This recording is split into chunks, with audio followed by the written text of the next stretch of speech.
that nothing in life is worthwhile unless you take risks. Nothing.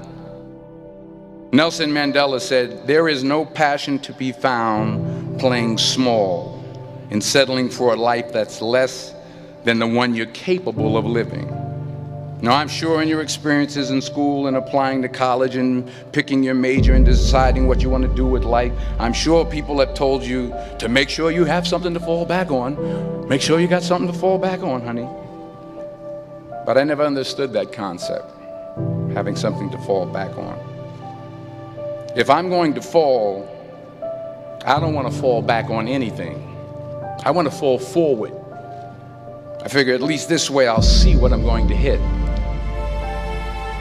Without consistency, you'll never finish. So do what you feel passionate about. Take chances. Don't be afraid to fail. There's an old IQ test, was 9 dots, and you had to draw 5 lines with a pencil within these 9 dots without lifting the pencil. The only way to do it was to go outside the box. Don't be afraid to think outside the box. Don't be afraid to fail big, to dream big. But remember, dreams without goals are just dreams. Reggie Jackson struck out 2,600 times in his career, the most in the history of baseball. But you don't hear about the strikeouts. People remember the home runs. Fall forward. Thomas Edison conducted 1,000 failed experiments. Did you know that? I didn't know that. Because the 1,001st was the light bulb. Fall forward. Every failed experiment is one step closer to success. You've got to take risks, and I'm sure you've probably heard that before, but I want to talk to you about why that's so important. You will fail at some point in your life. Accept it. You will lose. You will embarrass yourself. You will suck at something. There's no doubt about it. And I know that's probably not a traditional message for a graduation ceremony, but hey, I'm telling you, embrace it, because it's inevitable.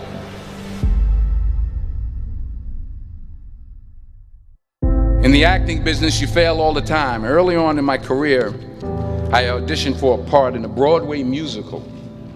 Perfect role for me, I thought, except for the fact that I can't sing.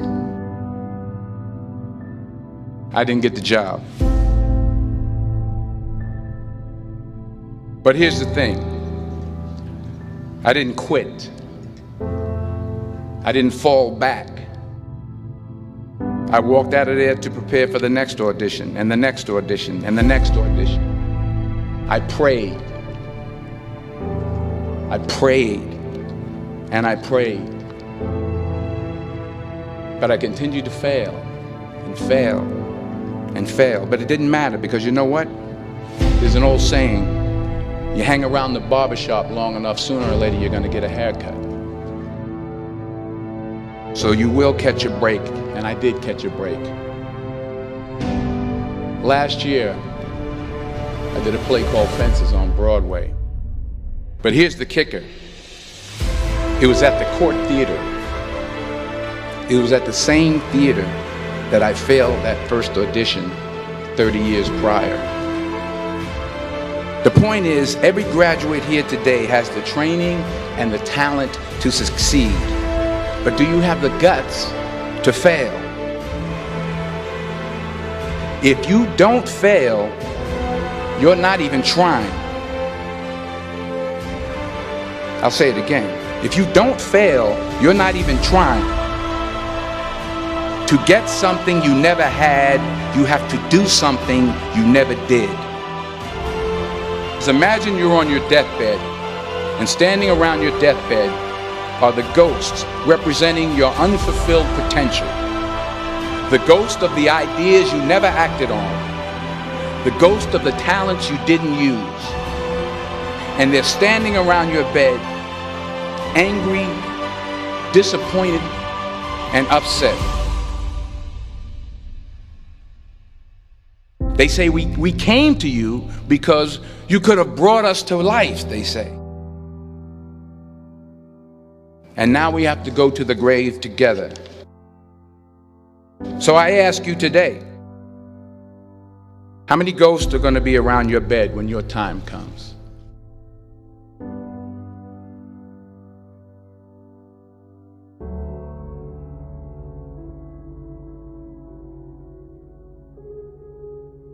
I just got back from South Africa. It's a beautiful country, but there are places there with terrible poverty that need help.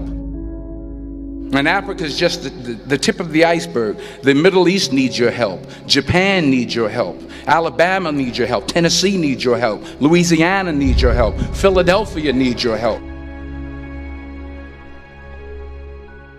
The world needs a lot, and we need it from you. We really do. We need it from you young people. I mean, I'm not speaking for the rest of us up here, but I know I'm getting a little grayer. We need it from you, the young people, because remember this. You got to get out there. You got to give it everything you got, whether it's your time, your talent, your prayers, or your treasures. What are you going to do with what you have? I'm not talking about how much you have. Some of you are business majors, some of you are theologians, nurses, sociologists. Some of you have money, some of you have patience, some of you have kindness, some of you have love, some of you have the gift of long suffering. Whatever it is, whatever your gift is, what are you going to do with what you have? All right, now here's my last point about failure. Sometimes it's the best way to figure out where you're going. Your life will never be a straight path. I began at Fordham University as a pre-med student. I took a course called cardiac morphogenesis. I couldn't read it, I couldn't say it, I sure couldn't pass it. So then I decided to go into pre-law, then journalism. And with no academic focus, my grades took off in their own direction. I was a 1.8 GPA. And the university very politely suggested that it might be better to take some time off. I was 20 years old. I was at my lowest point. And then one day, and I remember the exact day, March 27th, 1975, I was helping my mother in her beauty shop. My mother owned a beauty shop up in Mount Vernon. And there was this older woman who was considered one of the elders in the town. And I didn't know her personally, but I was looking in the mirror, and every time I looked at the mirror, I could see her behind me, and she was staring at me. She just kept looking at me. Every time I looked at her, she kept giving me these strange looks. So she finally took the dryer off her head and she said something I'll never forget. She said, "Young boy, I have a prophecy, a spiritual prophecy." She said, "You are going to travel the world and speak to millions of people." And in the years that followed, just as that woman prophesied, I have traveled the world and I have spoken to millions of people through my movies. Millions who up till this day couldn't see me, who up till this day I couldn't see while I was talking to them, and they couldn't see me, they could only see the movie. They couldn't see the real me. But I see you today, and I'm encouraged by what I see. And I'm strengthened by what I see. Because taking risk is not just about going for a job. It's also about knowing what you know and what you don't know. It's about being open to people and to ideas. The chances you take, the people you meet, the people you love, the faith that you have, that's what's going to define you. Never be discouraged. Never hold back. Give everything you got. And when you fall throughout life, remember this: fall forward.